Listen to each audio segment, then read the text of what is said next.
Valkyr. El semidios oso se retorció en sueños, pero no llegó a abrir los ojos. Se trataba de un nombre antiguo, un nombre que nadie había pronunciado en... ¿cuánto tiempo? Tenía que ser un sueño o un eco del pasado. Dejó escapar un ronquido y hundió más la cabeza en la gruesa capa de nieve para continuar su eterno dormitar. Valkyr, con tu nombre y esta sangre, yo te invoco. Los ojos del semidios se abrieron de golpe. La voz lo alcanzaba desde más de medio continente de distancia, pero sonaban con la misma claridad como si estuvieran susurrando las palabras al oído. Con un suave gruñido, el gran oso se puso en pie. Una avalancha de nieve se desplomó de su descomunal lomo e hizo temblar el terreno. Se sacudió el pelaje y giró la cabeza de un extremo al otro del horizonte, olfateando. Podía distinguir el sabor a tributo de sangre. La emoción lo invadió. En algún lugar, alguien había colocado rocas para imitar su runa. Se había realizado un sacrificio en su nombre. Sintió que el poder de la devoción le invadía el cuerpo. Valkyr, invocamos tu furia, danos tu fuerza. Cada muerte es una ofrenda. Ante la promesa de batallas, de masacre y de adoración, el corazón de Valkyr comenzó a latir al ritmo de los tambores de guerra que retumbaban por el territorio. Escuchaba cientos de pisadas, golpes de acero contra aceros, gritos moribundos. Juntos invocaban al cuerpo que vestía, lo invocaban a él. Bolívar se alzó sobre sus patas traseras y rugió a los cielos. El estruendo recorrió las gélidas tundras y caló el alma de todas las criaturas del Freyjord. A cientos de kilómetros, en un lugar donde el sol nunca se alzaba, un caminante espiritual se despertó entre gritos, agarrándose la cara con manos convertidas en garras. En otra dirección, entre témpanos de hielo, una manada de lobos levantaron sus cabezas y aullaron, haciendo eco al rugido del semidios.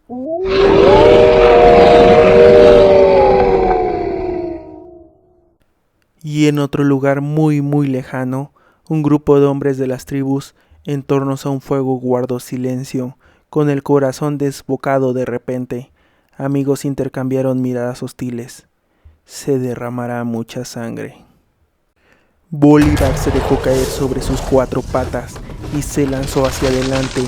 Sus descomunales garras arrancaban el terreno congelado a su paso. Apartó de su camino con violencia pedruscos y árboles cubiertos de nieve, y el viento silbó entre las jarbas de su grueso pelaje a medida que iba cogiendo velocidad. Cuando se detuvo para olfatear el aire, y había avanzado cientos de kilómetros, se estaba acercando. Las nubes de tormenta de guerra oscurecieron el cielo. Valkyr, matamos y morimos en tu nombre. El semidios aterrizó con un impacto ensordecedor. Con el pelo marfil, cubierto de pequeños relámpagos, se alzó sobre una saliente de hielo y recorrió el campo de batalla con la mirada. 2 ejércitos se enfrentaban en la llanura empapada de sangre. Los muertos y moribundos adornaban la nieve. Uno de los grupos estaba en clara desventaja numérica. Luchaban una batalla perdida. El oso gigante resopló. El mayor de los 2 ejércitos despedía un olor extraño.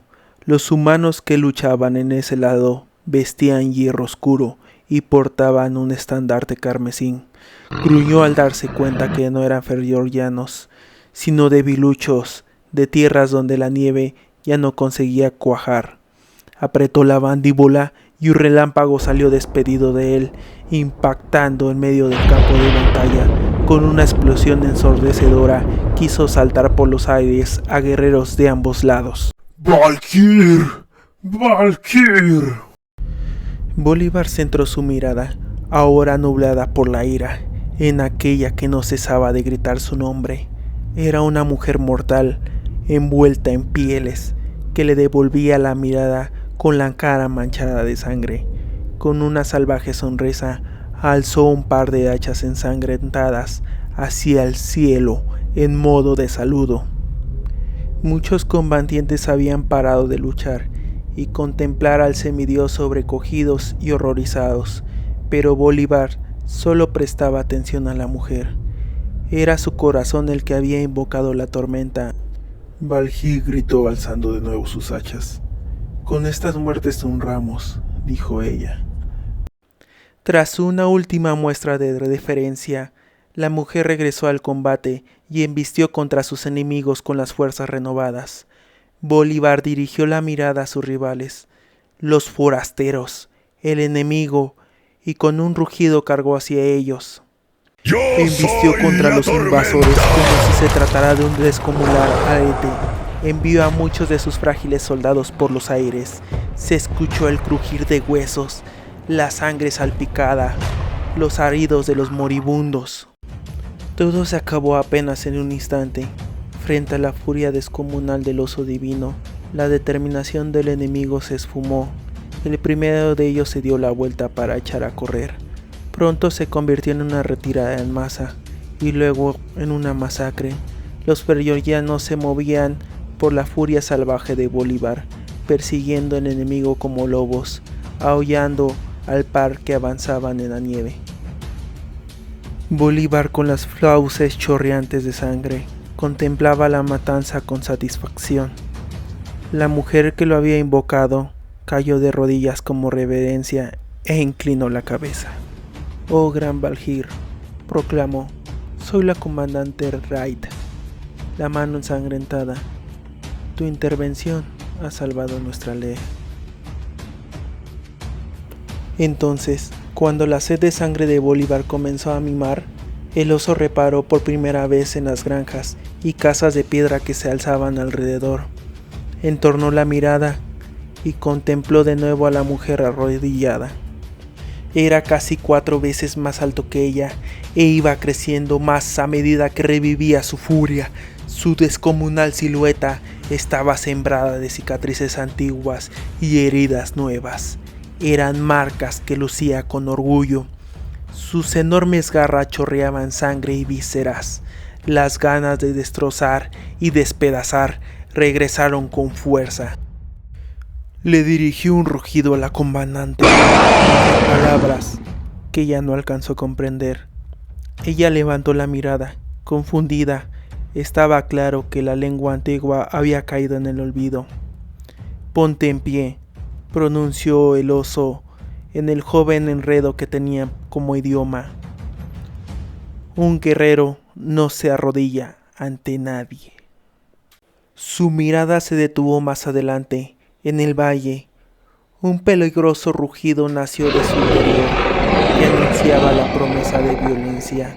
La mujer, Raeta, dio un paso atrás alerta. «¿Qué es eso?», aulló, y el aire pareció electrizarse a manera que su cólera iba aumentando. La mujer miró por encima del hombro hacia donde señalaba, confusa y alarmada. «¿El embalse?», preguntó. Bolívar abrió las fauces y le mostró sus colmillos ensangrentados.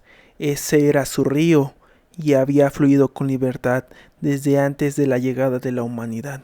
Los mortales habían osado bloquearlo, contener su poder. Era una abominación. Avanzó dejando atrás a la mujer, más furioso cada paso.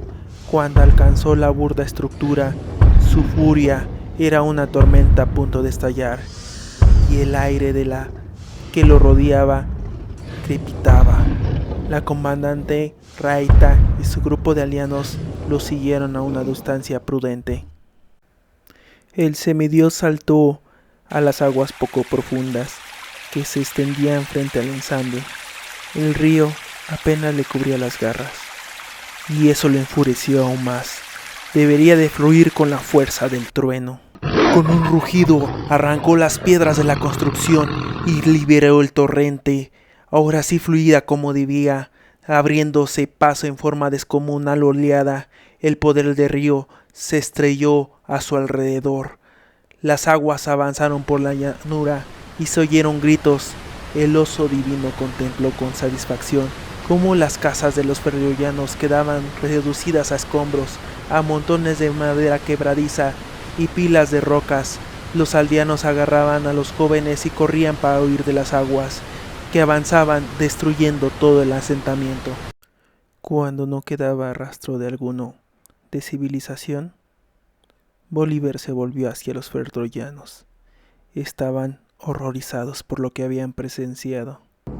Hoy sois libres. Distinguía el sabor del miedo en el aire, pero también el de asombro y reverencia de los mortales. Entonces ordenó: Vivir, vivir salvajes, cazar, matar, honrar las viejas costumbres, y ellas os honrará a vosotros. La comandante Raeta, ahora en pie, comenzó a sentir lentamente. Tenía el espíritu de una verdadera guerrera. Su corazón inmortal sabía que muchos de los otros la seguirían. Bolívar la miró, asintió y giró hacia el horizonte.